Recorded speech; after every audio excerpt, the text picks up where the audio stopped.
Hey guys, how's it going? My name is Joe Tyrrell and welcome back to GP Blog. The Formula 1 season is just around the corner and everyone's making their predictions.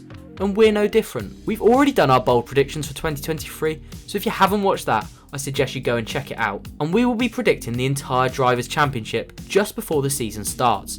So make sure you're subscribed and you've turned on notifications for that one. However, today we're going to be looking at some of the drivers and teams that we think could spring a surprise, pull off some impressive results and cause a few upsets. Today we're going to be predicting our 2023 Formula 1 dark horses. Oscar Piastri.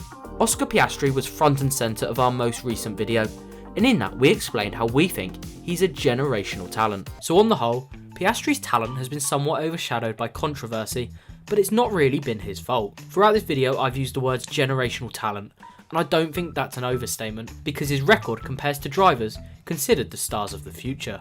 At the time, we hinted he could really rival Lando Norris, who is an established star in Formula 1. We've hyped up Piastri big time, so how does that make him a dark horse? Well, most importantly for us, it will come down to the battle against his teammate. Many people are already expecting Norris to be the clear number one and to run away with the team battle, and Piastri will play backup. But the Australian, as we've said, is immensely talented, and although he isn't expected to, it might not be as big a shock as we think if he does outscore Norris. With all the pressure on his teammate, watch Piastri thrive. Fernando Alonso and Filipe Drugovich. I'm renowned for my hot takes, but Filipe Drugovich is actually a shout from one of our editors, and he has some interesting reasoning for it. However, I'll start with my pick, Alonso, and you'll see why I've combined them in a second. Fernando Alonso is a curious conundrum. He's in my opinion in the top 3 best drivers on the grid, yet he's only won 2 titles, which could have easily been 4 or 5. He insists he's still around to become a world champion, but his move to Aston Martin raised eyebrows. However,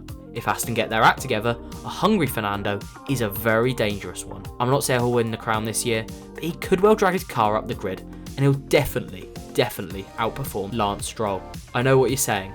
This contradicts my bold prediction about him retiring, and I get that. However, anything is possible with Alonso, and I really believe both outcomes could happen. That leads me nicely onto Drugovich.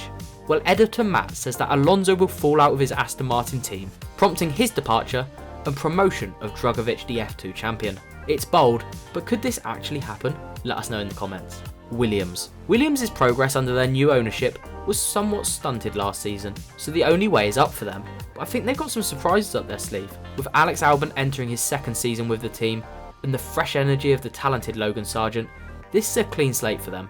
Crucially, I think the leadership and experience of new team principal James Vowell will elevate them to a new level and help them be competitive on occasions with the midfield. Also, I think his ties with Mercedes will make that relationship grow stronger and they'll benefit big time. Mercedes are my last dark horse, and you're probably wondering how Mercedes can be dark horses. It's Mercedes. However, I get the impression that because of last season, they're being written off already, and they start immediately as 3rd favourites behind Red Bull and Ferrari. Mercedes don't often get it wrong, so it's hard to see them having 2 bad seasons in a row. Their form really picked up at the back end of last season, and winning in Brazil was a bonus. Not only did they win, they did it dominantly. They didn't get lucky, and a wounded Mercedes are a very, very dangerous property. They've got the best driver lineup, probably the most money, and this prediction lines up with my bold prediction that Mercedes will be world champions again. Well, there are our dark horses. Who are you picking to spring a surprise? Let us know in the comments below, and make sure you've liked and subscribed. But the season is almost here, so until next time, have a wonderful week, and I'll see you soon.